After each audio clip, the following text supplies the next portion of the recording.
میں تھے, واک کر رہے تھے وہاں پر, تو اچانک کیا ہوا کہ وہ ایک خاص رخ کو, ایک جنگل کو وہاں پر نکل گئے. تو ان کا جو سٹاف تھا جس کو انہوں نے کہا کہ آپ ادھر ہی ویٹ کریں, تو وہ کافی دیر جب ویٹ کرتا رہا تو جب نہیں آئے نواز شریف صاحب, تو ان کے جو پرنسپل سیکرٹری تھے نواز شریف صاحب کے, وزیر اعظم کے, تو وہ ان کے پیچھے چل دیے کہ پتہ نہیں پرائم منسٹر کہاں چلے گئے ہیں. تو جب وہ آگے گئے تو انہوں نے دیکھا تو میاں نواز شریف صاحب جو ہیں وہ پتھر پر بیٹھے گنگنا رہے تھے, گانے گا رہے تھے.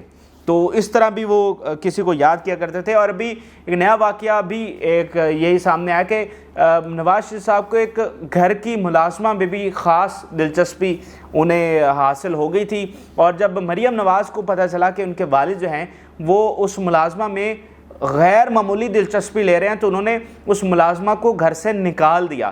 تو اس ملازمہ نے بڑی کوشش کی, اپروچ کیا, منت سماجت کی کہ آپ مجھے کیوں نکال رہے ہیں, میرا جرم کیا ہے, میں نے کیا کیا ہے. تو اس کو بتایا گیا کہ آپ کا کوئی جرم نہیں ہے, آپ نے کچھ نہیں کیا, لیکن پھر بھی آپ نوکری سے فارغ ہیں تو آپ جائیں. اچھا, اب یہ ساری تو واقعات سامنے آئے, لیکن اگر ہم کتابوں میں جائیں تو ایسے کئی واقعات نواز شریف صاحب کی رومانوی طبیعت کے, عورتوں کے ساتھ تعلقات کے, رنگینیوں کے, ایسے کئی واقعات درج ہیں. تو ان میں سے کچھ میں آپ کے ساتھ ضرور شیئر کرنا چاہتا ہوں, اور یہ کتابوں میں درج ہے, اگر کوئی ریفرنس چاہے گا ثبوت کے طور پر تو وہ بھی میں آپ کے ساتھ شیئر کر دوں گا.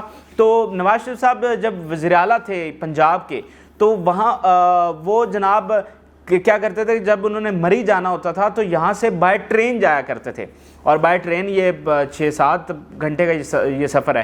تو اگر بائی ایئر جائیں تو یہ آدھے گھنٹے کا سفر ہے. تو نواز شریف صاحب بائی ٹرین کیوں جاتے تھے؟ بائی ٹرین اس لیے جاتے تھے کہ ان کی جو خاص مہمان عورتیں تھیں وہ رستے میں اس ٹرین میں سوار ہوتی تھیں. ان کا ایک خاص کیبن ہوتا تھا, تو وہاں پر وہ عورتیں راستے میں اس پر سوار ہو جاتی تھی ٹرین پر.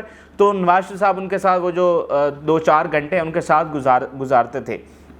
اور ایسا بھی ہوا کہ خاص انتظامات کیے گئے, عملہ وہاں پر پہنچا, ان کی سیکیورٹی وہاں پر پہنچی, تمام چیزیں کلیئر ہو گئیں, لیکن پتہ چلا کہ نواز شریف صاحب بائی ایئر ہی چلے گئے ہیں مری. تو اس طرح کی طبیعت بھی تھی. لیکن جو وہ بائی ٹرین جاتے تھے, تو جب وہاں پر اترتے تھے راولپنڈی اسٹیشن پر, تو اگر وہ حشاش بشاش ہوتے تو عملہ یہ سمجھتا کہ ٹھیک ہے جی, نواز شریف صاحب کی ملاقاتیں ہوئیں ان کے مہمانوں سے اور سفر اچھا رہا, تو عملہ بھی ریلیکس ہو جاتا تھا. لیکن اگر نواز شریف صاحب کا موڈ اچھا نہیں ہوتا تھا تو اس کا مطلب یہ تھا کہ ان کی ملاقات اچھی نہیں ہوئی, یا ملاقات ہو ہی نہیں سکی. وہ جو ان کا ایکسپیکٹڈ گیسٹ تھا وہ سوار ہی نہیں ہو سکا. تو پھر ان کی دل کو بھانے کے لیے, ان کو ریلیکس کرنے کے لیے, ان کی طبیعت کو خوش کرنے کے لیے مری میں خاص انتظامات کیے جاتے تھے. اچھا, اب آپ یہ سوچیں کہ وہ ٹرین میں ہی کیوں ملتے تھے. تو وہ دراصل بات یہ ہے کہ نواز شریف صاحب جو ہیں وہ اپنے والد سے کافی خوفزدہ تھے اور بڑے محتاط تھے اپنے ان ریلیشنز کے حوالے سے خواتین کے ساتھ. تو وہ نہیں چاہتے تھے کہ یہ باتیں ان کے والد تک پہنچے, تو اس لیے وہ بڑے محتاط رہتے تھے. جبکہ بتایا جاتا ہے کہ جو شہباز شریف ہیں وہ اتنے محتاط کبھی نہیں رہے, اور انہیں کوئی فکر نہیں ہوتی تھی کہ میرے کسی کو بھی جو ہیں وہ پتہ چلیں. اس کے علاوہ نواز شریف صاحب, آپ کو پتہ ہے کہ ان کا بڑا پرانا نعرہ ہے کہ لاہور کو پیرس بنایا جائے گا. تو لاہور کو تو وہ پیرس نہیں بنا سکے, لیکن بتایا جاتا ہے اور کتابوں میں درج ہے کہ نواز شریف صاحب نے کچھ خواتین جو کہ حسین خواتین تھیں ان کو پیرس بھیجا تاکہ وہ وہاں سے مساج کی, مالش کی یہ تربیت لے کر آئیں, اور پھر وہ یہاں پر سروسز نواز شریف صاحب کو فراہم کریں. تو یہ جو سرکاری فنڈ سے ان لوگوں کو, ان خواتین کو پیرس بھیجا گیا تاکہ یہ وہاں سے سیکھیں مساج کیسے ہوتا ہے, مالش کیسے ہوتا ہے, پھر نواز شریف صاحب کو وہ سروسز دیں. تو اب یہ سارے قصے ہیں, اور یہ بڑی مختصر میں آپ کو بتا رہا ہوں. اس کے علاوہ طاہرہ سید کے ساتھ جو ان کا عشق تھا اور کئی اداکاراؤں کے ساتھ چیزیں تھیں, وہ ساری آن ریکارڈ ہیں اور وہ پہلے بھی بیان کر چکے ہیں. لیکن یہ کچھ نئی چیزیں ہیں جو کہ آپ کے ساتھ شیئر کی ہیں.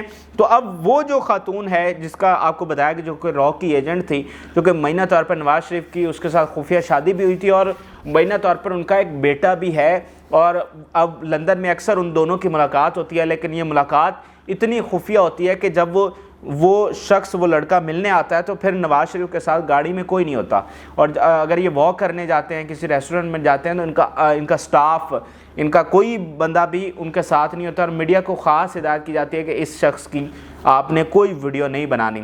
تو وہ بھی کہانی اپنی جگہ پر ہے. لیکن اس را کی ایجنٹ کے ساتھ, جس کی ہمارے اداروں کی جانب سے مصدقہ رپورٹس تھیں کہ یہ دشمن ملک کی ایجنسی کی خاتون ہے، تو اس کے ساتھ نواز شریف صاحب اس طرح سے عیاشیاں کرتے رہے، اس طرح رنگین اپنی راتیں رنگین کرتے رہے، اور ملک کی جو مفاد ہے اس کو بھی انہوں نے آن سٹیک رکھا، اس کو بھی نقصان دیکھیں۔ جب وہ اس طرح کی امپورٹنٹ میٹنگ کینسل کر کے جائیں گے تو ظاہری بات ہے ملک کا تو نقصان ہوگا، اور پھر خاص انتظامات کرنے، وہاں چیئر لفٹ پر خاص کینڈل ڈنر کرنا جناب، تو یہ ساری چیزیں نواز شریف صاحب نے کی ہیں، شہباز شریف صاحب نے کی ہیں۔ تو آپ کو یہ سٹوری کیسے لگی آپ کمنٹ سیکشن میں ضرور شیئر کریں۔ اجازت دیجیے، اللہ حافظ۔